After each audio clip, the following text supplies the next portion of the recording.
Shalom, shalom, all. This is Mike. Just Friday night, we're just chilling, watching children's cartoon that the children are not in here. Explain that.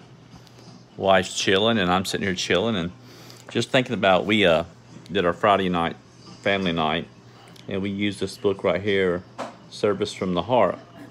And one of the prayers is my wife blesses me, and basically it's Psalms 1 is what it is. Right, Mandy? What? Though you're blessing to me. Psalms 1? Psalm 1, Yeah, it's Psalms 1. And basically it says, "Blessed is the man that walks not in the counsel of the ungodly, nor stands in the way of sinners, nor sits in the seats of the scornful. But his delight is in the law of the Lord, and his law does he meditate day and night. And he shall be like a tree planted by the rivers of water, and bring forth his fruit in the season. His leaf also shall not wither, and whatever he does shall prosper." And there's a lot of information, even in this first 3, and it shows that it's for godly people, whether Jewish or non-Jewish, because the law applies. There's applications to the law. There's application to the law for Jews and non-Jews. Of course, the Jews have the 613 commandments that they do, and the Noahites, we have our 7 plus, under the categories of those 7. So it's blessed is the man that walks not in the counsel of the ungodly. So there's your first clue right there, is that you don't need to follow ungodly advice. You don't need to follow doctrines and stuff that's not based upon godly principles.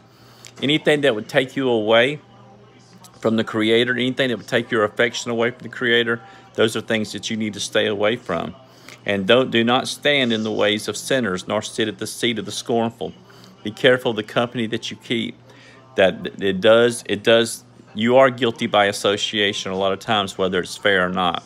So you need to be very careful of who you hang around with.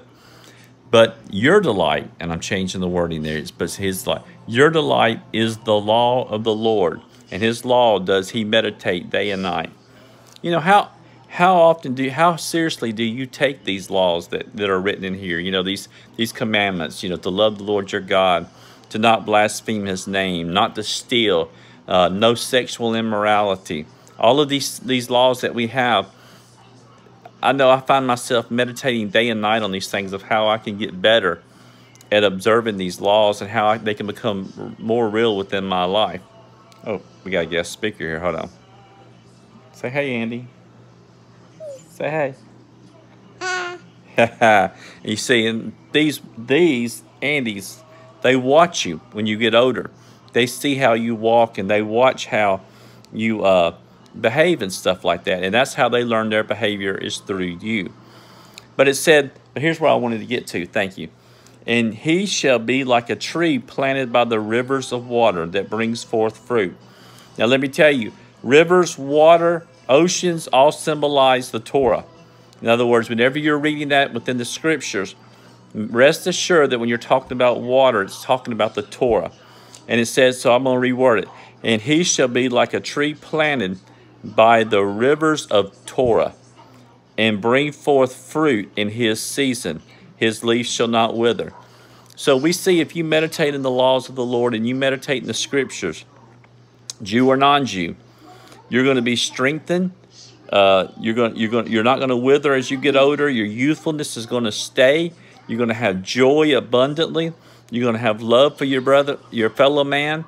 You're not going to just have a religious spirit. You're going to have a godly soul that's going to be out looking to help people, to let people smile, to just be friendly, to hate everything that's not of God, but to love and cherish everything that is of God. And when you look at people, you don't see them as this, that, and the other. You see them as the soul, that they have God's DNA, the Creator's image. His shine is in every human being. So we got to be careful of how we treat other people.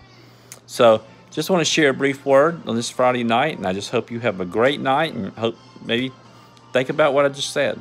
Meditate on the law day and night. It's not just something that you read on Saturday, Sunday, Wednesday, or whenever you have your religious observances. It's something that we should meditate. Something else I'll tell you that I have been learning too in my studies is You know, it's one thing to study the scriptures and to learn, and there's nothing wrong with knowledge. But if your knowledge doesn't lead you to share what you've been learning, and if your knowledge doesn't, if you're not engaging in what you're learning, that means applying it to your journey, applying it to your life, and learning from the way you walked in your life, your studies of not. It's not good at all, because you can have all the information in the world, and if you're not using it to help others and sharing it with others, and you're not helping other people, it's no good. Just being honest with you. You can study till the cows come home, but if you don't engage within the Torah and apply it, it's no good. So I want to leave you with a blessing. I hope you have a great and wonderful night, wonderful day, and I pray that I stirred your mind, that you would meditate upon the Torah, meditate upon the Creator, and learn His ways. Shalom, shalom.